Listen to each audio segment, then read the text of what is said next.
Studying doesn't always have to feel like a heavy obligation. It doesn't have to be rushed, pressured, or painful. What if it could be something soft? Something intentional? Something you actually look forward to. Romanticizing studying isn't about making it perfect. It's about making it yours. It's about transforming your environment, your mindset, and your habits into something that feels beautiful, even if it's just in small ways. Maybe it starts with a clean desk, a quiet space, a cup of tea, light a candle, open a window, play a soft playlist that helps you breathe slower, think clearer. These tiny details send a message to your mind. This is a space for peace, not punishment. Turn studying into a ritual. Slow down.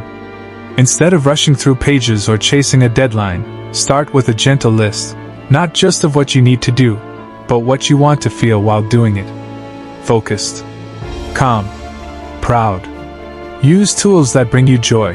A notebook you love writing in, soft highlighters, maybe a playlist that sounds like sunlight. Romanticizing your study life is also about shifting your mindset from pressure to purpose. You're not just studying to pass an exam. You're studying to grow, to learn something meaningful, to get closer to the version of yourself you want to become, someone who's intentional, resilient, and inspired. Let your study time be slow. Let it be quiet. Take breaks, stretch, breathe. Studying with love is still studying.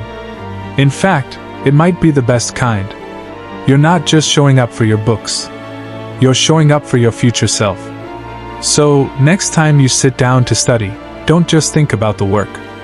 Think about the experience. Romanticize it. Make it something you don't dread, but something you begin to crave, a moment of stillness, of growth, of beauty. Because motivation doesn't always come in loud, intense bursts. Sometimes it comes in the form of soft music, a tidy desk, and a mind ready to begin again, gently, but purposefully.